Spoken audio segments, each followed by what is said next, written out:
Let's do it.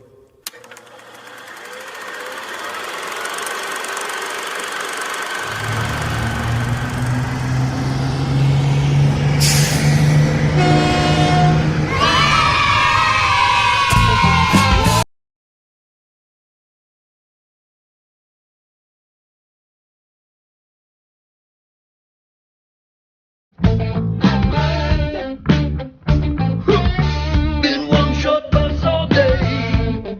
Short, yes. Gonna see what kind of movie they got today.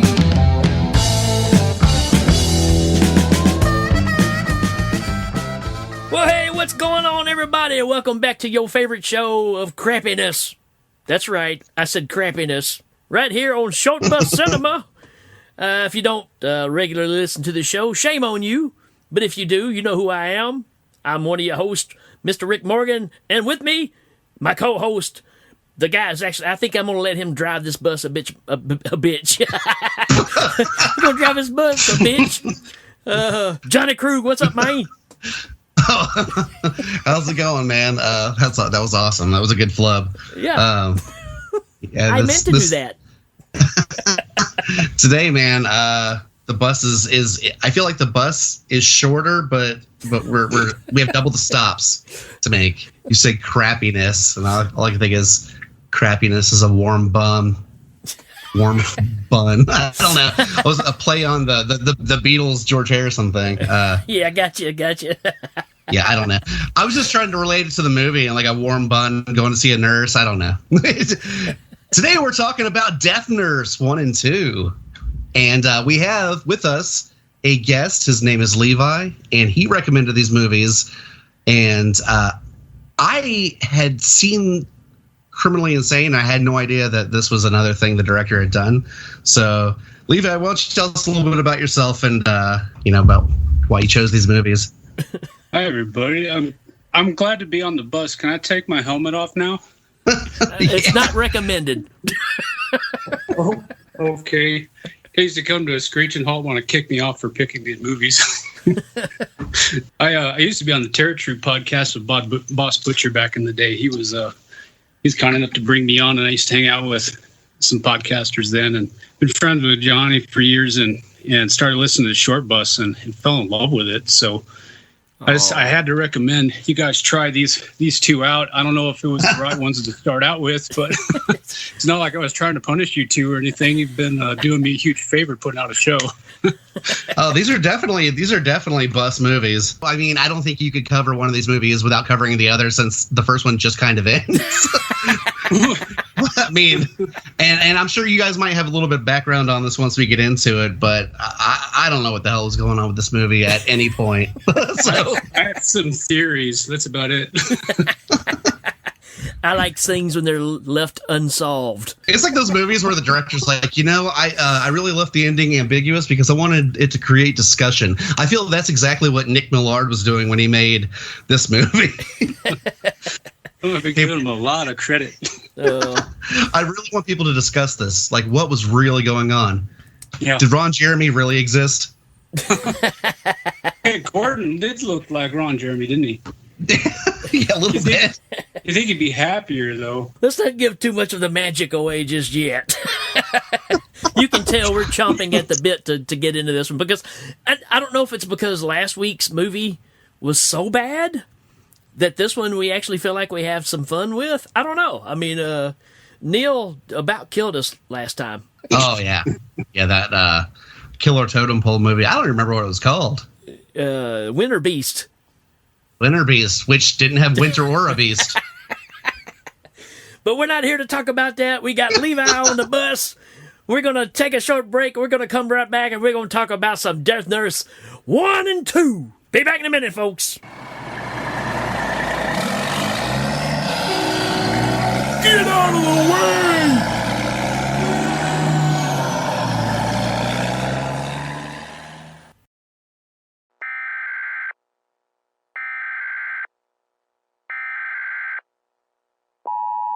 This is a test of the emergency podcasting system.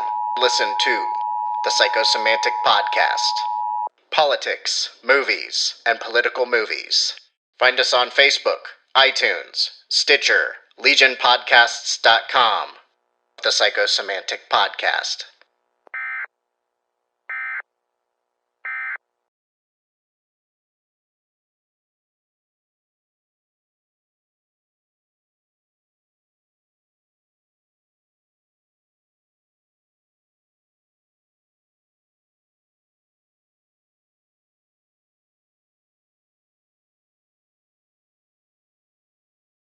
Back with Death Nurse from 1987. The IMDb score for this movie is a 5, which, oh my god. What?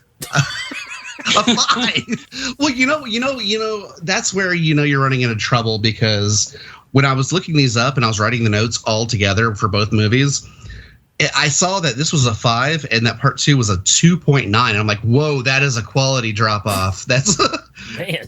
If people thought this was a 5, man, I was just really like, I was scared to get into the sequel, because I'm like, I don't think it could take too much of a quality dive and still and still actually be a movie. Well, But I wonder if maybe the first one's kind of fun, and then you get into the second one, and after like 15 minutes of dream sequences, it starts to test your patience, like it did with me. Oh, yeah. We'll definitely talk about that. Well, I will tell you this director, actually, what did I say his name was? It was Nick Millard. It looks like, based on his filmography, that he started off in porn, man. Look at a lot of it. Makes And sense. then eventually just kind of like transitioned into, Transition. yeah, there was not really much of a transition. There's probably more scripting in his adult movies. But he did like Criminally Insane and 357 Magnum, Gun Blast, Cemetery Sisters. A lot of movies that you think you know, and then you look at them and you're like, oh, no, that's not what I'm thinking of. Just because they have such generic, like names, like Shotgun Sisters. But this movie stars. Oh, and this is great too, guys. By the way, this is the first movie I've ever looked up on IMDb where you go to the cast section and Yep. there are no thumbnails or names. None. You have to click on all casting crew to go and actually see the cast. I've never seen a cast buried in an IMDb.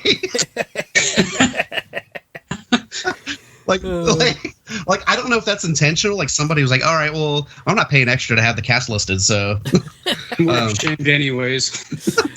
this movie it stars Priscilla Alden, who plays Edith Morley, the RN. And I'm glad that they distinguished that she wasn't an LPN, she was an RN, because that is going to come into play at no point. It also stars Albert Eskenazi, which is a really unfortunate name. Wow. Just going to say, if Nazi's in your name, you might think about... Illegal name change. It's not pronounced like that, guys. It stars Royal Pharos, which doesn't sound real at all. Irmgard Millard. Actually, it looks like most of the other cast people are Millards, or whatever, so they're related to the director. Well, yeah, Brownie, Louise, and Faith are all his family, so... Let me give you a brief synopsis of this, and this is what it looks like somebody named Mike Justice, Psycho Mike, wrote on IMDb, since nobody else put a plot in here. Murderous, overweight nurse Edith and her brother run a medical clinic out of their suburban home. They take in patients, kill them, and continue to build a state for their care. It's like, I feel like there's a police procedural, too, that they wanted to do. Did you file the claim with the state? Never has a movie ever shown so much like data entry. Oh, Yeah, man. so much typing. Yeah. God, her and that dang machine, man, just keep punching the buttons, man. It's like, oh, yeah, we'll definitely. I always talk about the editing in just about any of these films, and I've got some audio examples that will show you how editing is in this movie. I guess I can go ahead and blow the cover. I really visualize the director he's sitting there with 2 VCRs. He's got the tape in this one, and he's got the one he's recording on this one, and he records a snippet, pauses it, pops that tape out, grabs the other tape, pops it in, that's the next scene.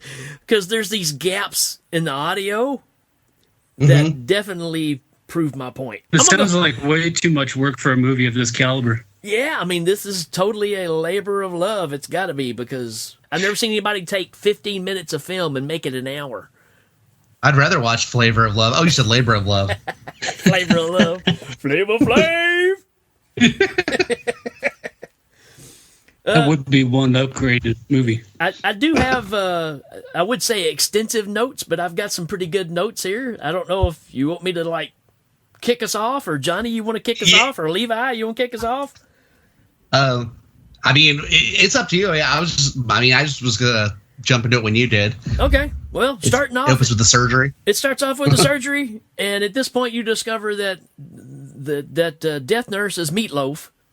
And and she's wiping off sweat off of Gomez Adams like a bat out of hell. And I just love the fact that he's got the full gear on. He's got the cap. He's got the mask. He's got the gloves, and she's not wearing anything, safety wise for surgery. But she's just dabbing the sweat off his head. And come on, man. You can tell this is just shot in somebody's living room. Yeah, he's just doing surgical procedures in his house. Yeah, yeah, we're off to a bang already. And the doctor says scalpel, and she hands him a kitchen knife. Yeah, and it's like one of those Outback knives with the wood handle. And then Gomez Adams stabs this guy like 20 times, and then he says, "He's gone. It was a difficult surgery." So we already know we're not working with a full deck here, right? Oh, and they left 4 knives sticking out of his stomach. Yeah, you pull back, and you can tell it's just like stuck in a piece of cardboard, because it's like maybe a ½ inch of the tip is stuck down in something, and the rest of the knife is standing up. And these are foot-long knives. Oh, yeah, it's cool because it's like a bouquet of knives coming out of his stomach. I was like, the surgery was unsuccessful. Yeah, well, you think? Then it just cuts to Gomez Adams going outside and digging a grave, and it's the most boring 4 minutes of him just digging a grave. Oh. Dude, there were many, many times in both of these films where I thought that it's like, you don't need to see how the sausage is made. You just, it's like you get a whole scene of somebody walking to a mailbox and then going back to the house and like looking at their watch, and it's like, come on. Seriously. You don't film this. It goes on forever. The dude just out there digging, and it's not like he's really making progress either. 4 minutes later, he's still flipping over the pieces of sod off the top layer, But hey, guys, you know what's really good after digging a grave? Ice cream. Straight from the carton. Straight from the box, man. He just pops open a thing of chocolate ice cream. That was one of the things in the movie that like was most shocking, was I forgot about those boxes of ice cream like that. Those things were a nightmare. I used to get those like ice cream everywhere trying to deal with those flaps. And how about his method? I mean, here's a guy that's supposed to be even if he's insane, he's supposed to be a surgeon, but he scoops one scoop of ice cream, throws it in a bowl, then gets another scoop and eats that scoop. It's like, one for you, one for me, one for you. You're making your own bowl, asshole. Oh. And then he gets his bowl of ice cream and goes in the room where Meatloaf is just typing away. You heard us say all ago, man, Meatloaf is just a typing machine in this movie. They should have just called it Typing Nurse. Oh, dude. There's a lot more typing than death. And I've got an example here of the way the dialogue works in this movie. This is just a quick little bite, but it kind of shows you just that gap and the awkwardness of silence between talking. And it's all because of the VCR editing, like I was talking about. And I love the fact of the difference in the volume of them talking. And then every time Meatloaf talks, it's like she's got a 3,000 BTU air conditioner right behind her head all the time. She probably does, dude. So it sounds kind of like this.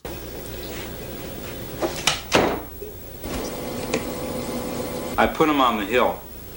Be sure to build a stake for the more expensive plot. All right. What about my surgical fee? I billed Medicare for $27.50. You what? $27.50? Every time she talks, it's like she's a robot because you hear the in the background.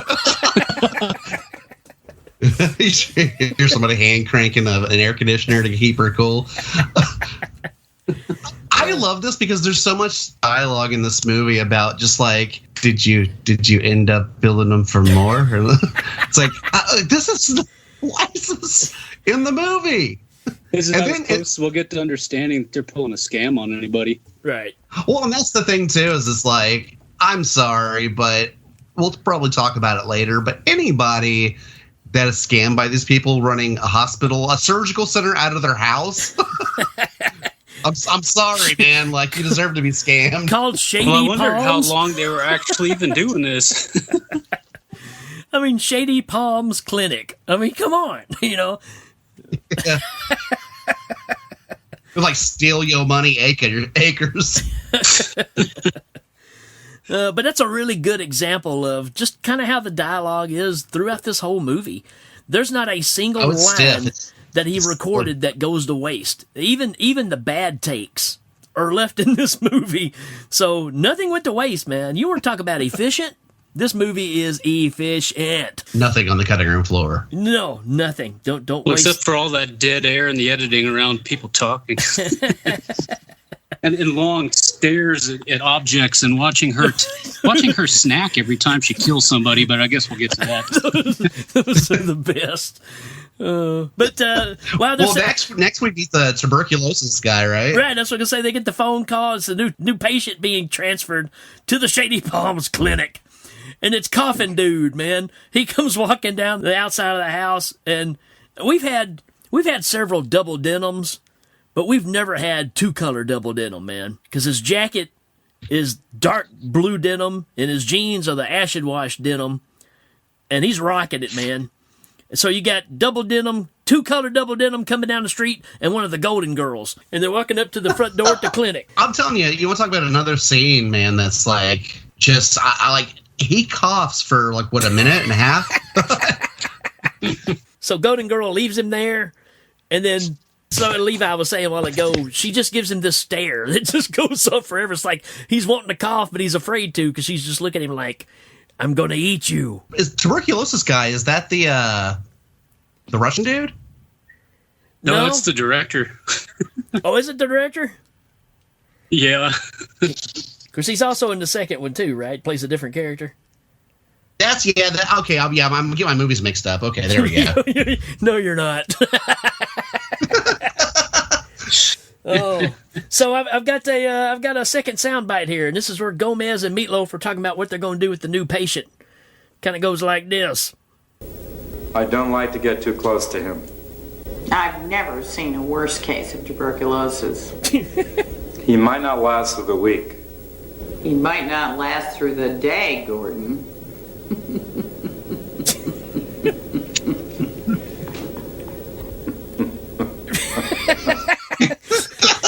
Oh, so this is where we evil laugh together? Okay.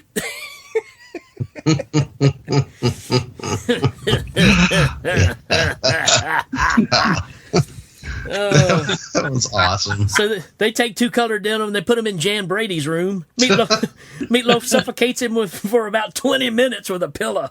It takes forever. Yeah. Well, that's their treatment for tuberculosis. He didn't struggle very hard. He had one hand free, and it's just like he's just given up. Just maybe like he did on his directorial career, but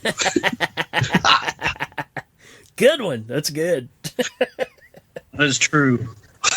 So what's funny is in the middle of all this, man, when she's just in there choking him out, it cuts to another room, and guess who's there? That's right. Joe Pesci's waking up from taking a nap to take a drink of whiskey.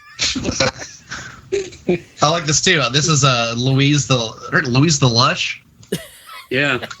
But they call her, like, it's weird though because okay, so she's already in their house and she has this kind of arrangement with Dr. Mario. And You know this is true because of the way he awkwardly climbs on top of her. well, I like this though too because, like, he's talking about her like special arrangement, and then I don't know what it was, but like right after that, they said her name was Louise Kegel, and I'm like, Kegel, really? That's what you went with? Oh, but yeah, every scene with her in it, man, I just kept saying, "Wow, it's just Joe Pesci, man, with boobs." Oh yeah, they were. I thought we were going to see him at some point. Yeah, I was terrified. I was really glad that the lighting was bad and it was shot on video, so I couldn't see her cleavage. Oh man, Her blouse was open. It was really gross. Yeah. Yeah, so and then it goes into the explanation of how we got her into the building as well. And, you know, like you guys were saying, you know, she's there, she's trying to dry out, but Meatloaf keeps seeing that her sherry bottle is getting empty in the kitchen all the time. So she knows that somehow that Joe Pesci's getting a drink out of it. We find out that Gomez is, you know, kind of busy getting the sherry and trading for some action. Some of the strangest action you've ever seen. Oh, dude, when he's laying on top of her in their neck, and I'm like, this is just, no. Didn't need this. Oh, man. I'm pretty sure some people pay a lot of money for this kind of oddity. I forgot that we get another, you know, Gomez is burying John Davis at this time. So we get some more graveyard digging stuff, which is exactly the same footage from before. Oh, yeah. Oh, dude, they never did anything twice. It was just always if they had to do the same thing, it was just the same shot. Well, at first I thought, does this guy just wear this particular set of clothing when he digs graves? Yeah. Was it like khakis and like a long sleeve shirt? Yeah. Yeah, a white shirt, long sleeve, with the sleeves rolled up, you know, half a quarter. Like a Dockers commercial digging a grave. Right after this is when the old woman who dropped off the tuberculosis guy, she shows back up to check on him. Yeah. And so she comes back to check on Mr. Davis, and the whole thing is very like Weekend at Bernie's, if you can imagine that being less funny. She goes upstairs, and Mr. Davis's body's in the bed. You can see him, but his arms like just limply like waving, like his wrist is like just flopping around. Oh man! So what happens is she calls. She wants to come see him, so they have to dig the body back up. Which we go back to the digging scene again. You figure, well, maybe they just did it in reverse. No, it's the same footage. And pull the body out of the grave, wash him off with the water hose outside, drag his body upstairs, and put him in the bed. And Golden Girl goes up there to see him. She goes, "Hi, Mr. Davis, how are you?" And you see his arm waving, and it's Gomez underneath the bed just holding his arm up and waving it. And it just keeps doing the same thing with the arm. It's just, oh, man, it's so bad.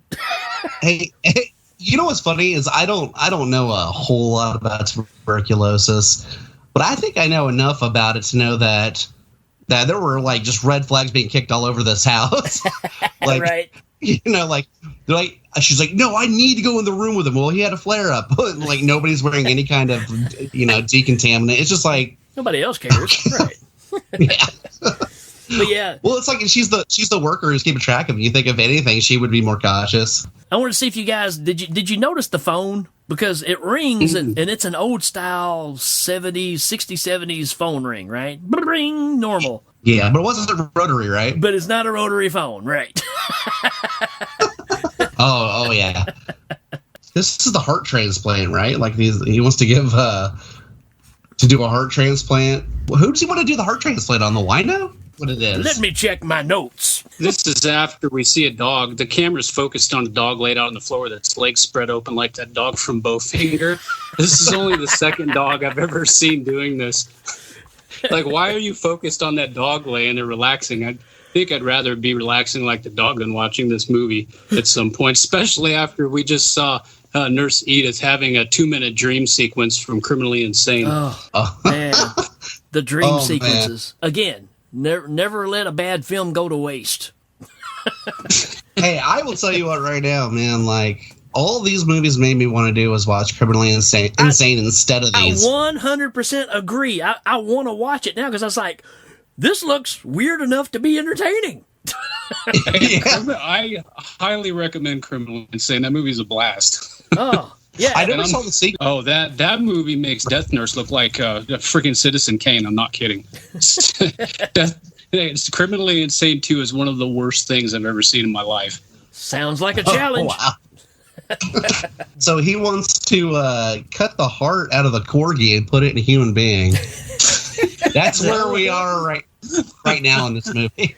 Folks, let's be realistic here. If you're going to tune into this movie and watch one thing, you got to watch the heart transplant, a.k.a.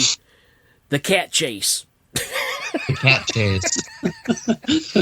It's like they took the idea of zaniness and forgot what it was.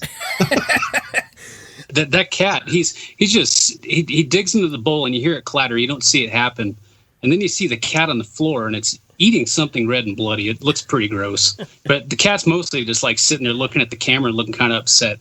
And then Dr. Mario and what did you call her? Tank. They're Meatloaf? running a meatloaf.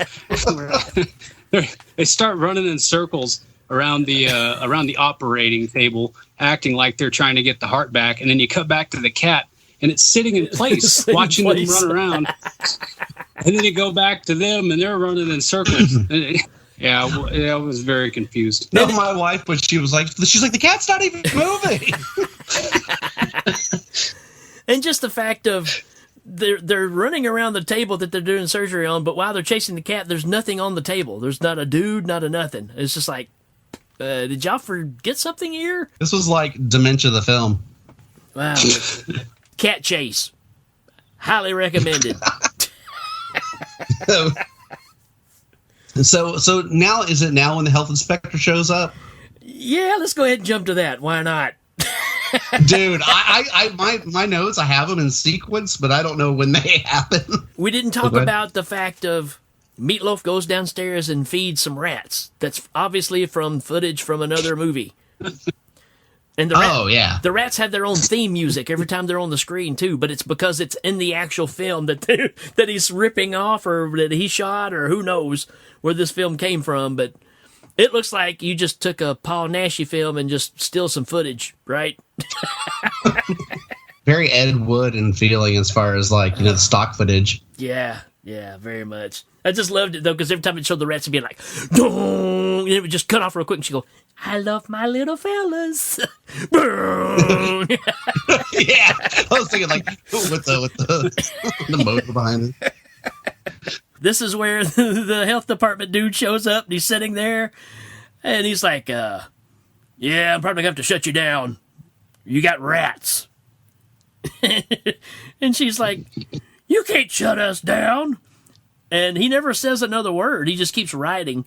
And she just runs off in another room and comes back, and guess what? That's right. Little stabbing action. And this guy's death groans? Is that the best way to describe what's happening here? She's stabbing him, and he's making these sounds. And we're just not really giving an effort here. I've got the actual audio here. Here we go. Dude's being stabbed. Sounds like this.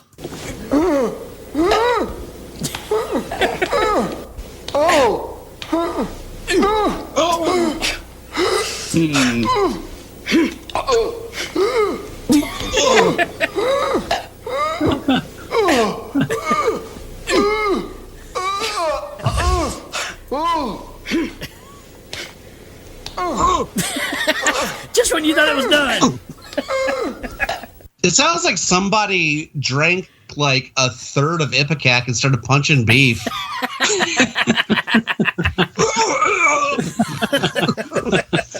They take his body and decide they're going to start feeding the rats with the bodies that are starting to pile up because Gomez can't dig fast enough.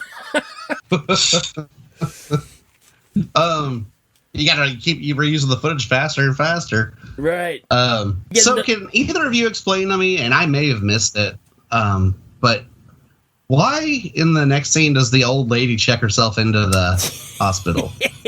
Because you're taking such good care of the people I don't know who if she was trying to do a little bit of investigating for herself. She wanted to see what's going on. I don't know. She checks in and she like gets in a negligee, and I'm like, I don't know where this movie's going, man. So here's put a bra on grandma. So I'm trying to figure out here. I thought this could kind of go either way because she checks herself in. She decides it's a bed and breakfast, I guess, and gets into bed and And then Meatloaf goes and creates a meal for her. And I wasn't for sure. I thought she was maybe killing the rat and was going to feed her the rat. Or was she just cutting the meat off the dude? You know, wouldn't that be an option? No, I think she was just feeding her rats. Yeah, I think in the second movie she kind of explains it. But I thought, why wouldn't you just, you know, if you're wanting to get rid of the body. I forgot to mention, too, when she kills the inspector guy, his blood looks like chipotle sauce. Doesn't look like blood at all. And no, it's like that. It's like that like orangey pasta sauce. Like Chipotle is a pretty apt description. But you know what makes this movie great? You get to see some Golden Girl gets to show some 70-year-old side boob. Oh god, the sagging. She's just sneaking around. I mean, so that's kind of the theory again that Levi was saying. She just checked herself in so she can try to find out if she can actually see what's going on. And she finds Meatloaf and demands to see Mr. Davis. And she says, he's in therapy. Well, I demand to see him. You want to see him? Naked? And I'm going, well, she's walking around naked. What difference does it make? Well, and really, I mean, I don't feel like this is the kind of place where they really care about that kind of thing. Like, do you want to see him naked? Like, I mean, if that's the state he's in, she's his, like, social worker.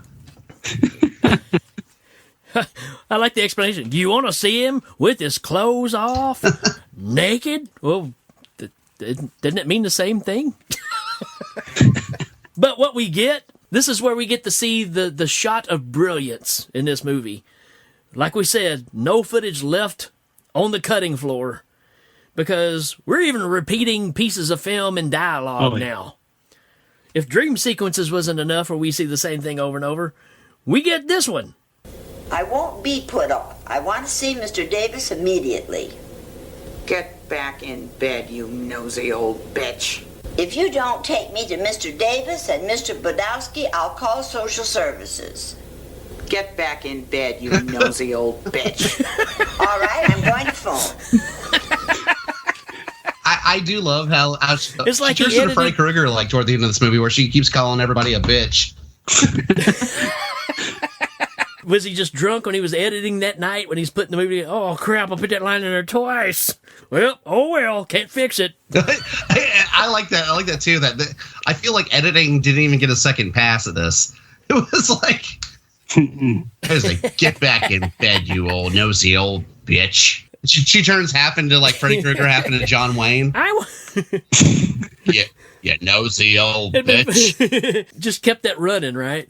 Can I bother you for a glass of water? Get back in bed, you nosy old bitch. I love that. I think the woman in the next room is dying. Get back in bed. I mean, just keep running with it, right? Dude, that would be like the supercut of both of these movies together. It's just like a bunch of, like every interaction, but that's the response. That may be a sample that we need to go in this short bus archive. But yeah, she goes to call the services and report Meatloaf for, not doing what she wants her to do and calling her a bitch, I guess.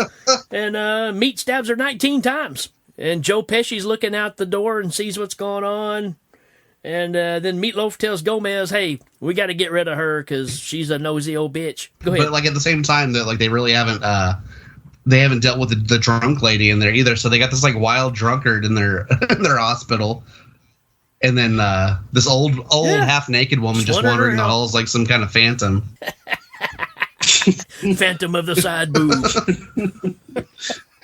Oh, man. No, they got two bodies to get rid of. Yeah, I mean, they just keep piling up, man. Meatloaf goes to give Joe Pesci a shot.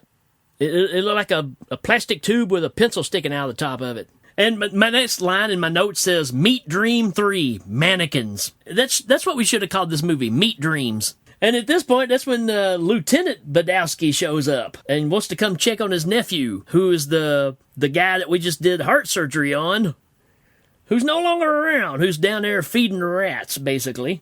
And, hey, I want to leave these magazines for my nephew. And he goes to walk out and he starts smelling something really bad around the house. He's doing the obvious sniffing around. It's just like, how obvious has it got to be? You couldn't just make a face like, ooh. Meatloaf is looking out the window and sees the lieutenant down there sniffing around, comes back, starts walking Literally. back. Yeah. Sniffing around. And you see her go and sit down by Gomez Adams on the couch, and she just says, "Son of a bitch," and then it just cuts off. The end. Oh man, the end. And again, like we talked about getting into this one. You know, if you had rented this from the video store, unfortunately, you didn't get a full movie. Yeah, it's about 1 hour. Well, not only that, but like, I mean, there wasn't much of a plot, but there was no conclusion at all. It was just kind of like, okay, well, something started to happen in the plot, and let's cut to credits. Right. It's like, dum, dum, dum. The end. Do you want to go ahead and just go right into Death Nurse 2? I think you have to, because, you know, I think we talked earlier about, you know, the fact of picking up this movie at the rental place and watching it and going, what the hell? And then not being able to figure out what happens till, you know, was it a few years later or the next year later? Or The next year. Yeah, when another videotape was released with Death Nurse 2 printed on it. Well, and almost an identical cover. Hey, let me ask you guys a question. I only watched these movies once each, you know, so I probably didn't do all the legwork you did, Ricky. But at the end of the first movie, when the detective is sniffing around the garage, like literally like Huckleberry Hounding it, he there's no body in the garage, right? They don't show him. Okay. Because when this movie opens, when Death Nurse 2 opens, it shows a visible body laying in the garage. Yeah, you see. It's the same scene, though. It's Golden Girl. They just went back and shot, you know, just a still of her being dead, which that shot gets used, I don't know, 6-7 times in this movie, in part 2. It's the same shot. So, if you thought they struggled in the first movie to, like, you know, make any kind of feature-length movie, or, you know, fill it with just unnecessary file keeping or whatever, this movie just completely usurps that first one. Right. It's like, we can do what the first one did and better. That's right. Have no fear, because if you thought only an hour and you're craving more, you're not going to get it here. I mean, you're still going to get more, but you're not going to get what you want. That's for sure. You'll get more of the same actors too, playing different roles. Oh yeah. Which is even a plot twist that they put in this movie. And you're like, yeah, that's a really clever way to say I couldn't hire anybody else. well, and let's be honest too. I mean, for a movie that, you know, each movie on its own is less than an hour, they really do punch up the tropes quite a bit. It's like, hey, we'll get to it later, but like, you know, there's twin sisters introduced, and right. And as exciting as that sounds, there really isn't much plot development when that stuff happens either. Does the detective go to the door after that? Yeah, he walks up the door and Meatloaf just stabs him. I mean, he knocks on the door and she just delivers. And Gordon just looks at her. He just sits there and watches. Then she says, "Do I have to do all the work around here, Gordon? Get off your dead ass." And then he just sits there looking really glum. Well, I don't know the background on this at all, but like Gordon was really MIA for most of this movie. Yeah, I maybe they just wanted him not to be. I mean, the movie is called Death Nurse, so you know you kind of have to. You kind of got to break away from holding the hands of your brother, you know, to get you through this. You're on your own now, Meatloaf. Well, he's got Brownie's hand. Yeah, he does. We'll get to that for sure. I mean. Is it immediately after this that it cuts to the dumpster shopping? Yeah, you got two dudes on the phone saying, somebody needs to go pick her up and somebody needs to take her somewhere and all this stuff. And it's just like, what? And then it cuts to one of the guys. It's like a cheap Eddie Murphy walking down the street and sees this homeless woman. Let's talk about her dumpster diving for a while, because this thing is longer than Gomez digging a grave. Dude, it was like an episode of Dumpster Market Sweep, man. She just kept going aisle to aisle, man, just every dumpster. Like, you don't have to follow her to every dumpster. Man. But you know, and now I'm thinking about it. I forgot about how long she was doing that, because I got up and went to the kitchen. to get a snack, but I'm looking at my notes and I only realized that maybe the reason I did that was because after Edith killed that cop, she sat down and had tea. Right. Like she goes and gets a snack every time she kills somebody. So yeah, then I missed the dumpster diving. I was getting food. Death makes her you have hungry. the audio from whenever she runs into that cop? Oh, yeah. I love that. It's the only soundbite I got from the second movie because the rest of them, there's nothing else there. But this soundbite, This is the one you need. I lost my cookies, man, when this happens. So dude walks up to her and basically goes like this right here. You don't remember me? I'm gonna kill you, you dirty motherfucker. I'm gonna kill her. Like it's like she can't even. I think she was legitimately drunk, dude. Oh, say it like you're a bandito. I'm going to kill you. Kill you. I love it, man. And then she barters with him, like she's like, well, "I won't stab you to death for some like dumpster wine or whatever." Oh no, it's white wine. She tells him she wants white wine. Oh man, yeah. And you know what we get after this? Right after this, after we went through about, let's say this, I've got it wrote down here. So, the very beginning of the movie, you've got the credits. You've got, the lieutenant walking around. He walks up to the house, gets stabbed a bunch. Meatloaf has some tea. And at 7 minutes and 21 minutes in this movie is when we're getting to the point where she says, "I'm going to kill you." So there's about 6 minutes there of her dumpster diving. That's no joke, dude. I mean, seriously, like there are certain things that this director, we talked about it before, man. He just does not cut away, man. That's his wife, you said? Yeah, that played Louise. It's his wife, and then here, I was confused. I thought she's dead, but then I realized it was a different character because she has maybe fake eyebrows and they put a hat on her monster hair. I thought, well, maybe we're doing the prequel kind of thing, right? Maybe this is her before, and she's being, but she went by Brownie on the street, but her real name's Louise. I don't know. I'm trying to figure this out too. Yeah. Well, my name's Louise Cagle, but you can call me Brownie. I just thought it funny that knockers away. I just thought it was funny that the Eddie Murphy guy was calling her Brownie. So yeah, it's just kind of a weird situation. I thought of that too. Yeah. Hey, you know what we get after this though? I mean, after the dumpster diving and the great line from the movie, the only one that's worth gathering, we get another Meatloaf dream. And guess what she's dreaming this time? The same freaking thing. Yeah. It's what's funny though about this death scene is it's like they show the death scene over and over, but then they show it's like they'll show one part of it and then they'll come back and show that same part again within the same repeating of it. You're either walking through the psychedelic graveyard and then it cuts to her coming in the bedroom and killing those people. I love the fact too that she creeps around, but being she's weighing, I don't know, 370, every board creaks. She's trying to sneak, but everything's like, I'll tell you what, any of our listeners out there that have a Mama Cass foot fetish going on, yeah, I'll say this movie delivers. This movie delivers. A Mama Cass foot fetish. That's a great name for a band right there. You guys going to see MCFF tonight? We might change the name of the show to that. That's awesome. Well, between two movies at this point, I was writing it down, and at this point, this is 11 and a half minutes of these dream sequences so far. That's insane. Oh, man. Criminally insane. No. That's awesome.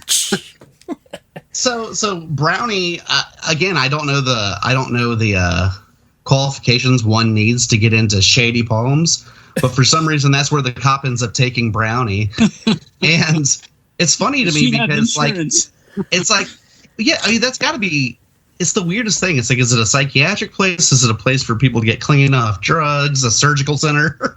And apparently the cops and the social workers don't care either because they just keep sending people there. Yeah, well, that's the thing. He sent it because they had such high regards as, such good words have been said about this place. I'm like, that's wild. I mean, it's a stretch. But hey, that's how you make your movie work, right? So yeah, like I said, it's the same footage again from the first movie we see over and over. It's over 3 minutes long, folks. Just this dream sequence. And then the phone rings every time. When she wakes up, it's the phone ringing. And it's the dude that's taking over Goldie's job, right? Since Goldie's been MIA, Golden Girl. They're sending Brownie there to get dried out. Dude shows up, introduces her, and then Meatloaf and Brownie get in a fight over her bag. She's got a bag. It's, supposedly got her belongings in it.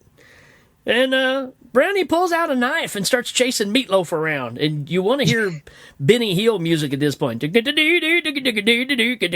they're just running around. Stupid. No.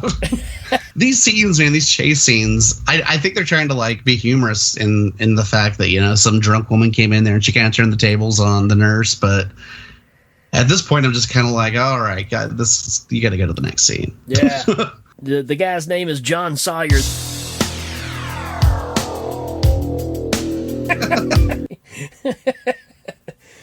But then, Meatloaf finally gets away, and it's almost like, Jane, come and stop this crazy thing, right? She's running around yelling for Gomez. He's like, yeah, whatever.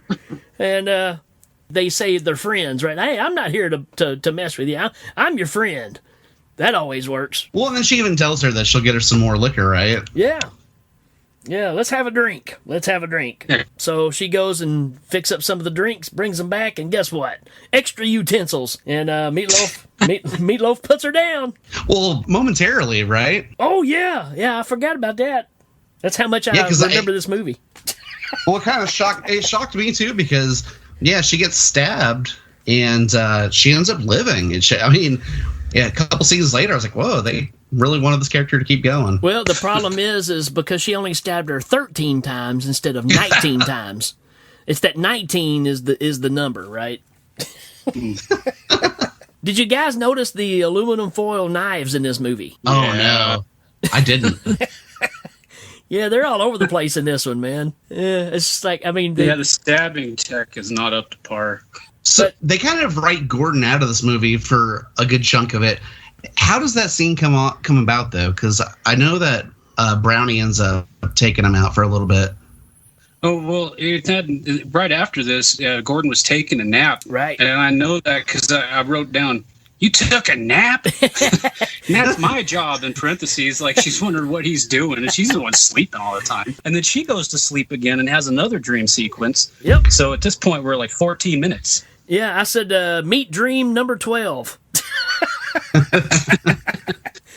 But yeah, they put Brownie down in the basement like they've been, that's the new trend now, instead of burying him in the backyard because, your whole yard's going to be dig up at this point. Throw her body down in the basement. We get the 12th meet dream, same footage. Guess what? Phone rings, which is the phone that's not the rotary phone that's ringing, even though it sounds like a rotary phone. And it's John Sawyer. Modern day one. And then, just like we're talking about, in the basement, Brownie's not dead. She's tough stuff. It was funny how she came to. Just kind of blinked and looked around like she was waking out of a drunken stupor instead of having been stabbed 13 times. Yeah. Well, they might have got confused on the characters again. Who knows? Well, and she's out for revenge. Is this when she goes in and stabs him? Yep, she climbs the stairs. Gomez has her bag. And, she stabs Gomez with an aluminum foil knife. And then Meatloaf rushes in and with the meat cleaver. And at this point, I was wondering, for the director, how hard could it be to put, a real meat cleaver into a ham or something? You just need to put a shirt on a ham. But he doesn't even do that. It's I think that was the other actress who went out for the role, was a shirt on a ham. Well, you got to remember how these movies are made, right? Usually, if your first movie is a big hit, you spend all your money on that. So your second one, you're going to spend less money and expect just as big a return, right? So yeah, he just helped. The way these actors are eating, in this movie, they probably didn't want to waste any food. So. Well, the craft service scenes are in the movie. Oh, and this is when we get the big reveal about Gomez, too, because, he's all right, but he says, I think I need a doctor. And she's like, you're a doctor. He says, I'm a vet. That was the funniest part of the movie for me. It was pretty funny. Like, why are they sending all these patients to a vet to do surgeries on them? Well, I mean, again, I guess when you go back now, you think about the first one, he's like, well, that makes total sense because he's trying to put a dog heart in this dude. Oh, man. Oh, that's great. So then it cuts to the Teller yelling on the street. I said Teller like Penn and Teller. Misha Rudinsky, right? He's the dude out there that's yelling about communism. Why? Yeah, that was interesting. I couldn't understand a word he was saying. Yeah. I kept hearing capitalism, but that was about it. Yeah. He was basically saying capitalism is good and communism is bad. And weird decision, director. I know you're trying to branch out. At least you picked a different person to be in the movie. It was like he was trying to say something. All of a sudden, he decided, I'm going to plug a theme into this film. Got to make a statement. This is what this movie's really about. Right. It's like Paula Abdul. On this album, I'm going to prove I can really sing. So, yeah. R.I.P. MC Scat Cat. John Sawyer calls up Meatloaf again. Got another new patient coming to you. All right. And that's when Sawyer tells him it's this crazy dude that's out on the street. Well, he's kind of weird. He's harmless because she goes into like, hey, she tried to attack me and all this kind of stuff. Well, this guy won't do that. He's all right. He's harmless, but he likes to make speeches. What a weird way to sell a patient, right? Well, yeah, but you can't even understand him. Could you guys understand half the stuff he was saying? Nope. I was trying. I rewound a little bit a couple times just to see. This is the random guy the cop picks up and like throws in a nut house. Yeah. And I love the fact that it's dinner time and you see her carrying a nice tray of food, but she's got this dog bowl and she's got the food for him in the dog bowl and just hands it to him. But she made an actual meal for Gomez, who's now bedridden, right? He got stabbed, I don't know, shoulder, high back. I don't know. It seemed very high back, like mid-shoulder area. So it's like, really? I mean, was he that injured? I don't know. It's like, I felt like they had the two options were to either just kill him off completely or have him running around with nothing to do, like in the first movie, with them chasing a cat around a table and stuff. So they're like, we'll just put you laid up in bed for the rest of this one. But here's where Poor the movie guy's probably exhausted from all those burials anyway, so here's where the movie really takes a turn. Because there's a knock at the door. Meatloaf goes downstairs and opens the door, and Golden Girl is standing there. And Meatloaf freaks out, even shuts the door, don't she? Don't she shut the door? And then we get a flashback from part one, like we needed it. Yeah, see that old lady in her nightgown again. Thanks. I hate it. And but Goldie's still at the door, so she opens the door, and guess what? It's Goldie's twin. Boom, boom, boom. You guys. That's what this movie was missing. The twin in the sequel. This woman's just checking in on her sister, right? That was in the hospital. Yeah, she's wanting to know where her twin sister ran off to, and then it goes immediately from there from Meatloaf sharpening her meat cleaver, which for a really long goes time. on for forever. And she's going to kill Rudinsky. I guess she's just had enough. No real explanation. He's up there minding his own business, speaking to the wall. She busts in, chops him up, and then we get Meat Dream 227. This is 16 minutes and 25 seconds of dream sequences in this movie. That's over a quarter of the film. I like that you called it a film. That was great too. That's very kind. So the dream sequence, do they show the same one again with the couple in bed, or no? This is where she's stabbing the woman that's got the key. Oh yeah. Yeah, I feel bad, in a way, because I recommend Criminally Insane to pretty much anybody because it's hilarious and it's worth watching. Like it's not a good movie, but it's got some like genuine humor and some funny stuff going on. But you watch Death Nurse 1 and 2, and then you've seen the kills from Criminally Insane repeatedly. Oh, I think I could like recreate these scenes just based on how many times I've seen them. Give me a mannequin and a pink feather boa. Let's do this. And some ravioli. You like Mama Cass? The Russian guy, he got killed with that giant hatchet she was sharpening, right? Yeah. And so we jump out, after that we got the dream sequence, and then Detective Surkoff's-a-lot shows up, right? Yeah.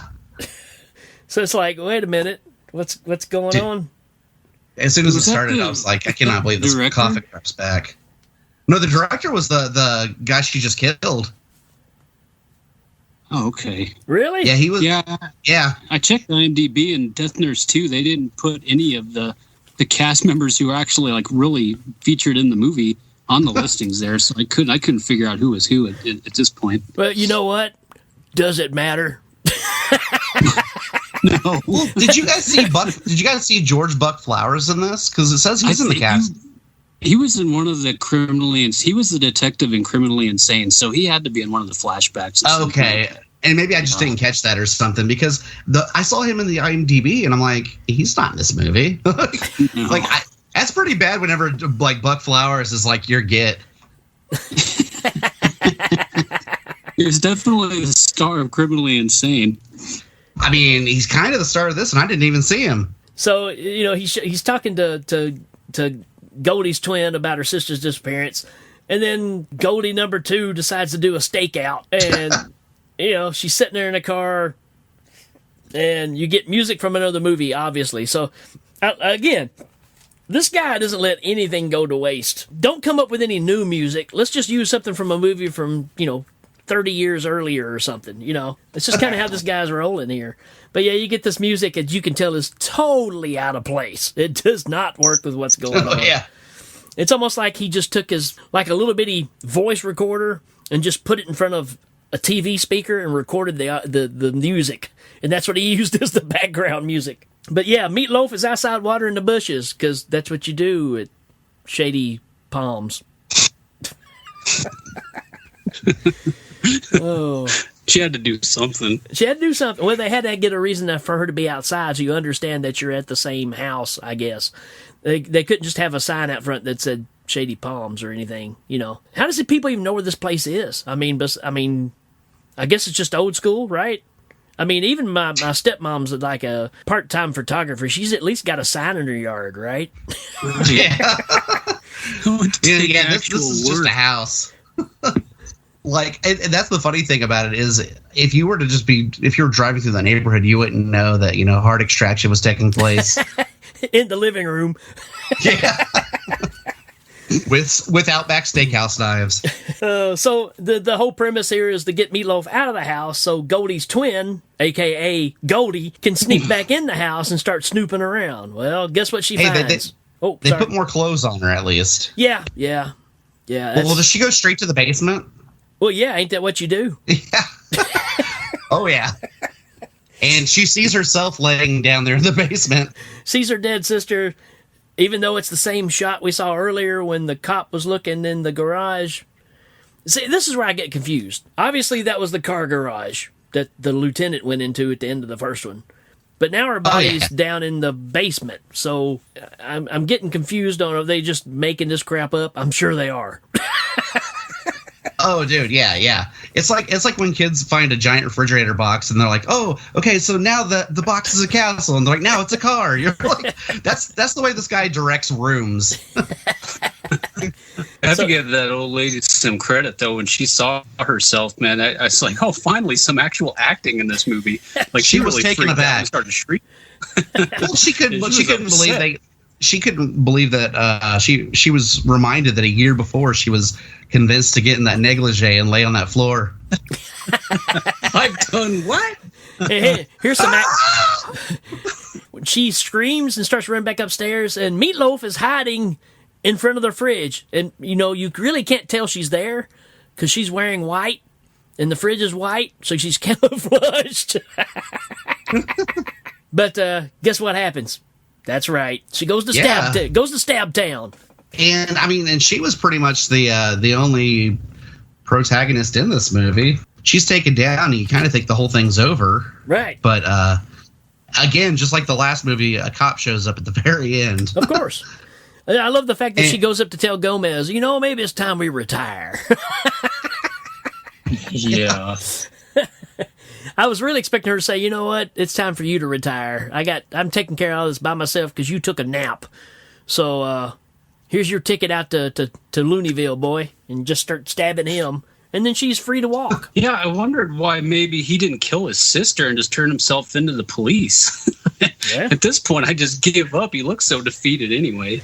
Yeah, my dream is shattered. I've been stabbed. I'll never be able to do anything again. Well, the poor guy just sits around with that look on his face, and the way his bottom lip sticks out, he might as well just be saying the word glum over and over again. Just glum. Maybe the fact of he can no longer, just like her purpose in life was to, push the buttons on that calculator, his was to go out and dig graves, and he can't with a bum shoulder. Or put dog hearts into people. Yeah. So, Sergeant David Gallagher shows up. Coughing man. Well, actually, he didn't show up. He calls her on the phone and says, hey, I'm coming by at 10 o'clock a.m. Oh, yeah. I like how you tell someone you're coming there for a search warrant. Yeah. You're like, you just show up, dude. Why would you give them, a chance to do any kind of prep work? Well. But he does. He tells her they have a search warrant. She's like, what are you going to search for? And I literally screamed, a plot? Oh, so she gets off the phone and tells her brother, we got to do something about that smell downstairs. And then she starts talking about the smell in the basement. Oh, we got a sound effect for that one. Whoa! Oh, so this is the part I really started cracking up, because she goes down there with an aluminum bucket that literally says lime written on it. Like you just have a bucket of lime laying around, right? Lime. Somebody took the time to stencil lime on this metal bucket just for this scene. She couldn't have said, this lime ought to do the trick. That's all you got to do. You don't have to literally have a can that says lime on it. More prep work went into that can than actual surgery in that place. So this ties into another job that I just recently quit doing. Johnny, I may have told you about the Great Pretender shows I used to do with the high schools. Mm-hmm. So this is a prime example of the kind of things I would deal with, because, let's pick a song. Goodbye Earl by the no longer Dixie Chicks, right? They're just the Chicks now. But the people that would be putting on the song for Goodbye Earl literally think they have to have a can of peas sitting on the table because it mentions it in the song. So they try to have everything that's in the song on the stage. But I keep telling them, there's going to be, 800 people in here. They're not going to see that can of peas. It's irrelevant. But that's the way they do, man. That's crazy. Or we're gonna do Somewhere Over the Rainbow, and I want to have the Yellow Brick Road on the floor. I'm like, you're on a stage. Nobody's gonna see anything below your ankles. They're all looking up at you on a stage. They're not gonna see the Yellow Brick Road. This is a perfect example of that in this movie. Of we have to do this because that way people know that this is lime. I love when they just put exposition in the film like that, where it's just like, it's not even something that they really needed to bring up or discuss. but they had a prop maker do that, right? To what Levi was saying, at least have a ham where you can make the stabbing look kind of realistic. No, but we're going to spend money on a set of stencils and some black paint and put lime on this bucket. That's a weird detail. Kind of make sure everybody believes it.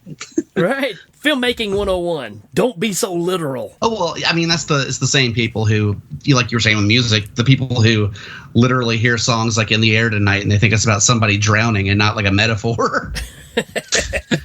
You told me you were drowning and people are like, oh my God, someone said they were drowning and he let them? Oh, no. You're like, no, well, that's not what happened at all. Do you know how music and poetry and stuff's like written? Yeah. Well, no, I know people all the time where they'll just take things at face value like that, and I think that majority of society isn't that far gone yet. Well, but yeah, there are still people that people take have, everything literally. People have always taken the arts so literal. I remember my grandmother being so upset because Charlton Heston was in something where he used some bad language. She said, "I can't believe that." I mean, he was in that movie where he played Moses, and now here he is saying all this bad stuff. I'm like, he's not Moses. He was playing. It was acting. You know? How can you be in a movie like that and then turn around and make this kind of filth? I was like, he's getting paid. He's an actor. That's the reason Kiss and Marilyn Manson, they're not the devil. They want to scare you, but it's all make-believe. Oh, and wrestling's not real either, just letting you know. Fun times. Man, I'm getting therapeutic here, ain't I? Well, it does lead me to say this. I was thinking that poor Gordon at this point, he was actually becoming so unresponsive that I wondered if he was dead. I wondered if he was actually dead. He's just laying there with that look on his face, and he wasn't saying anything when his sister's talking to him. I think that's kind of what it was alluding to, right? That's what it looked like, but then he wasn't. It's weird because it's like maybe he's just reacting to the fact of they had a meeting halfway through the movie and they said, "Look, this movie is called Death Nurse. You're not really needed, so we're going to cut your script in half. There's no ice cream scene in the second movie." He's like, "Oh man, you're going to be bedridden and you got stabbed, and that's it. That's it. The movie's about Death Nurse, not Gomez." And I think maybe we might have been seeing some real acting that he was doing based off the fact of he kind of been shunned for his spotlight in part 2. Gomez's revenge. So Nick Miller gave him his chance. He made a movie called Dr. Bloodbath, and with Eskenazi is the lead, and then Irmgard Millard plays his wife in that movie, and it is dreadful. Like it is boring. It is not good. Like Priscilla Alden's got all the charisma. Man, then the director's going to move on to veterinary assistant murderer. Yeah, well, Dr. Bloodbath, if I remember right, he played an abortionist, and then his wife, played by Irmgard Millard, came to him and told him, "I want an abortion." And then he just got that glum look on his face, and that's the only thing I remember from that movie, and I know it was like 90 minutes long. Keeping it classy, Millard. Keeping it Mama So Cassie. Albert had his chance. Keeping it Cassie. Keeping it Cassie. So yeah, the Sergeant Cough-a-Lot shows up at the door, says he got a search warrant, and she's like, "What for?" He's like, "Well, you got rats that just drug chunks of remains out here in your front yard." And I was like, can we see that? That would be a good payoff, at least. No, you don't see it. You do see Death Nurse's calculator watch, though. Yeah, yep. I was staring at that while they were talking to each other. It's like, oh, that's a calculator watch. You know what we didn't get in these movies? We got all that file clerk stuff she was doing, but we didn't get any of it on her wrist. That's right. Oh, upgrade. That would have been great. Could you imagine that? Just her just like clicking away with her nails on her calculator on her wrist. Punching the numbers. Looks like a meth head scratching at himself. So just like the first movie, you got the search warrant, you got the cop. Meatloaf goes and sits on the couch, and Sergeant's still at the front door. It's like, well, you gonna come in? So he finally comes in, and then you hear Gomez up there going, "Meatloaf? Meatloaf? What's going on?" The end. They got. There was no story or resolution or anything. If you were left hanging by the end of the first film, man, I feel really bad for you at the end of the second one. Well, what's bad is we just spent 40 minutes talking about this movie. We talked almost as long as the movie is. Yeah, but we have more original content than the movie. That's true. Wait a minute, let me whip out another dream sequence for you here. No, don't, because at this point, if he had just left all of the stupid dream sequences out, it would have run about an hour and 40 minutes, which is way too long for all of this. Wow. Crazy. Man. But then, if you do that, you can't split it up into 2 video rentals, which then makes you twice as much tape money, which I don't know. Maybe maybe his second tape didn't sell so well. I wish I knew. I'd love to see, to know if that actually worked or not. Because I would think that a lot of people were mad about how the first half ended. Yeah. So maybe a lot of video stores didn't order the second one. I'm just guessing. I don't know. Well, like you said, you rented the first one, and it ends like it does. Are you really going to be the guy that picks up the second one? Because, you can be like, no, man, that first one, the way it ended, that sucked. No. Man, you guys get any good lessons from bad movies? From this terrible movie? Yeah. If you're going to make a film, use everything that you've got. Don't throw anything away, because somebody will make a show talking about how bad it is later on down the road. Being a hack surgeon is a struggle. Oh, he seemed pretty bummed out most of the time. Yeah. He said at one point, I struggle. Never go into business with your relatives. You know what, man? That's a great lesson. And but also, if you are going to go into business with your relatives, make sure you don't have half of them scantily clad like your geriatric, probably like dementia grandma, running around with like a side titty hanging out. It's like, come on, man! Like, have some decency. Cover your grandma up. Oh man! I guess that could be one of my "What were they thinking?" because I was just like, could they? Like, you look at the cast, and if you don't know going into it, you're like, oh, he just got some random old woman to like put on barely anything, and then it turns out to be his friggin' grandma. What, I mean, why is it even an option? Right? There's nobody in this lineup that should be naked. No, man. Like, no. I'll tell you what. Like, you never want to hear Joe Pesci and Knockers in the same sentence. And if that's your like prime talent in the movie as far as that goes, man, you gotta really decide what's worth cutting. Because I'll tell you, the shots where Dr. Mario's like leaping on top of her and necking with her, I'm just like, oh, okay, nobody asked for this shit. Like this. But it's almost that anatomically incorrect thing too, because it's kind of like we talk about in The Room, right? The scene there is like, where's he at? Her belly button? I mean, this is not matching up right at all. Same deal here, man. It's just like I don't know. It's more like he passed out on top of her and she's just patting him on the back. She is, yeah. She's like burping him, man. like a man baby. You guys get any What Were They Thinking? So much of it. This whole movie is a What Were They Thinking? It really is, dude. I mean, mine that I wrote down are 1 minute of a dude coughing, like literally 1 minute of a dude coughing. Yeah. And then I wrote all the damn data entry. Like, I didn't need that many scenes of watching freaking Meatloaf and Drag do a data entry. Oh, man. The dumpster diving, man. I mean, it's just like... 6 minutes. Do you feel like you have to fill up? I have to have an hour's worth of footage. So instead of creating new stuff, how about a little more effort into creating more content instead of just reusing everything? Crazy. Yeah, and then cutting a bunch of crap out and making a 75-minute movie and selling it once because you try to make something good. Right. That's what I want to do. I want to edit these movies together, and I want to do commentary for it. But I want to do commentary as the director because I want to act like everything had meaning. Like the scene of dumpster diving, I want to be like, so in this scene here, I wanted people to see how the other side lives, like the people who really mental illness. That sounds like a challenge, man. I tell you what, you folks out there, if you're listening to this show and you think that's a good idea, let us know, and we'll kick that concept around.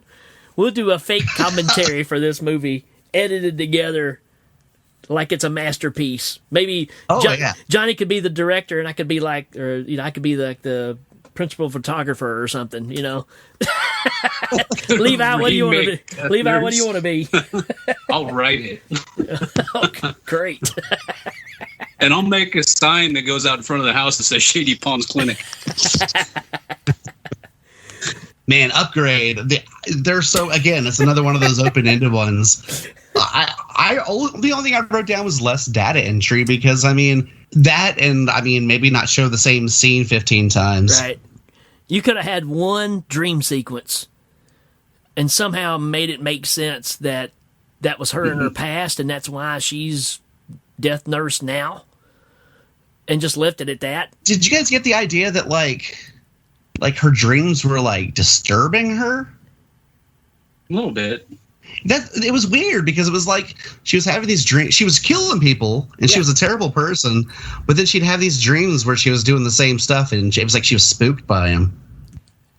Hard to tell, man. So weird to me. It's like someone who they killed once in their past, or they've dreamt of themselves doing it, of themselves doing it. So they like, they're scared of what they might do in their waking life. But she's just as terrible in her waking life.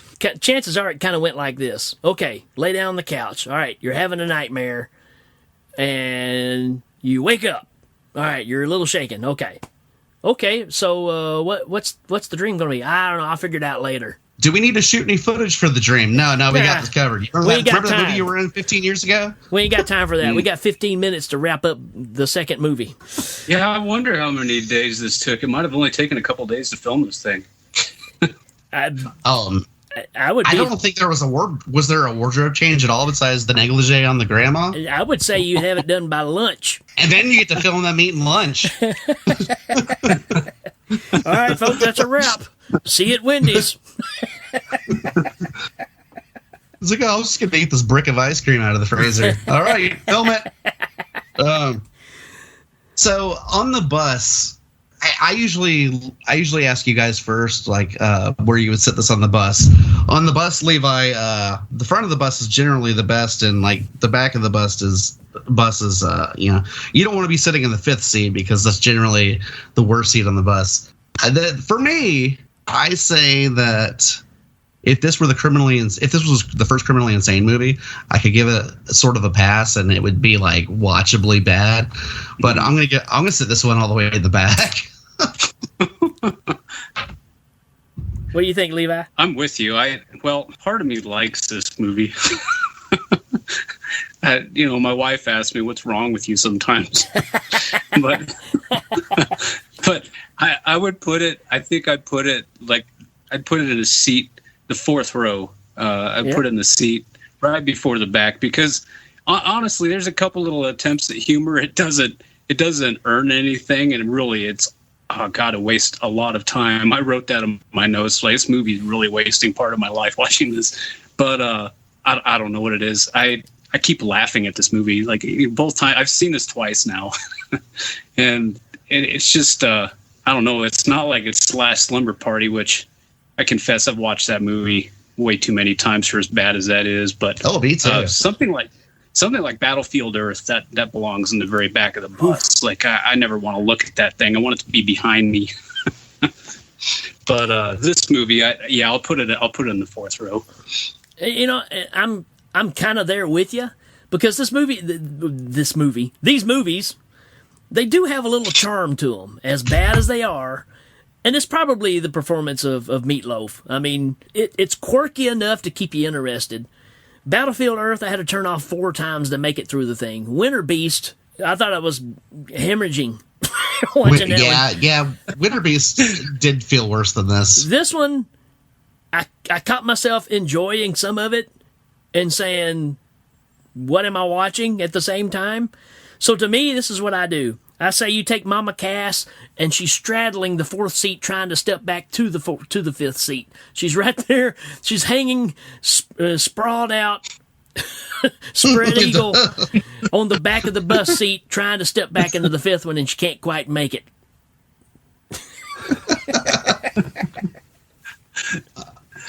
Dude, you want to hear something really funny? Is she actually the woman who played her? She actually one of her last roles is she played Nurse Ratchet on an episode of Nash Bridges with Don Johnson and really? Cheech Marin.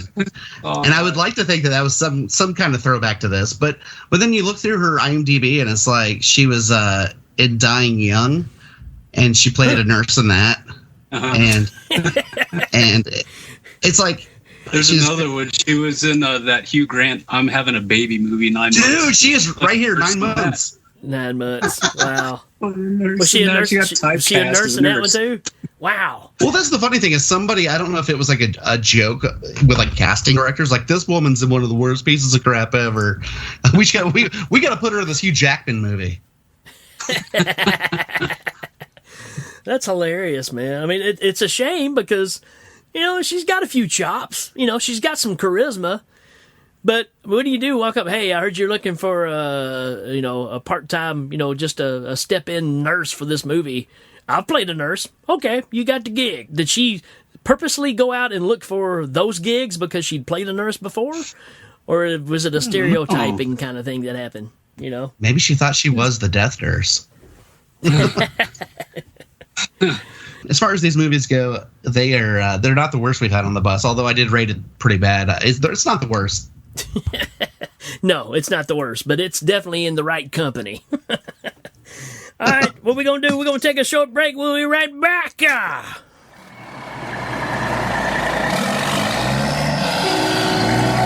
out of the way!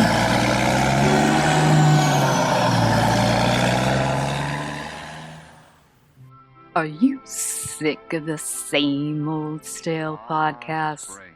Well, then join Vanessa and Darren as they dissect movies of all kinds. The two lifelong cinema lovers bring their favorites, curiosities, and first-time watches to the operating table and inject them with a healthy dose of snark. Then there's the waiting room, where they examine books and short stories. So just look for them on Apple Podcasts and where fine podcasts are available. They're part of the Legion Podcast Network. Follow them on Twitter at VDClinicPod. Join them on Facebook at facebook.com/groups/VDClinicPod. Or email them at vdclinicpod@gmail.com. They're ready to cure what ails you. And still, they just might be a little contagious. Hey, you guys! All right, folks, I believe that's going to do it for this episode. Appreciate you hanging out with us. If you're a fan of these movies, I'm sorry. We just crapped all over your masterpiece, but that's all right. It's all in fun. Even, if dude's wife is listening and she's upset that we called her Joe Pesci, then, just look in the mirror. Dude, any given night in the bedroom's like Joe Pesci and Super Mario going at it. Well, Levi, did you have a good time? I did. I love talking to you guys about movies. This was a blast. I really appreciate you, inviting me onto the show. Absolutely. Yeah, man. Sounds like you got a lot more crap you can bring to us too. So I'm sure this won't be the last. Oh man, you'll be your list gopher. of things I'd like. I got a list of movies I'd like to recommend to you. That's for certain. Well, bring it on. That's kind of why we're here. We can even do Bring It On if you want. No. I apologize. I just like the cheerleader movie. What? Hey, we're not genre specific here. We'll do whatever, man. Yeah, maybe Bring It On 4 or 5. Ooh. All right, well, folks, Johnny, you got anything else you want to say, man? I do not. Oh, yeah, stop being nosy bitches. Yeah. You nosy old bitch. So as soon as you get through for here, man, I know what I'm going to do, and I hope you do the same, is go to that fridge, open that box of ice cream, and just go to town. Folks. Make sure you wash your hands first, because he just got done burying a body. Good point, Levi. Public service announcement. Wash your hands. All right, folks, I believe that's it for us. Adios. Peace. Austin.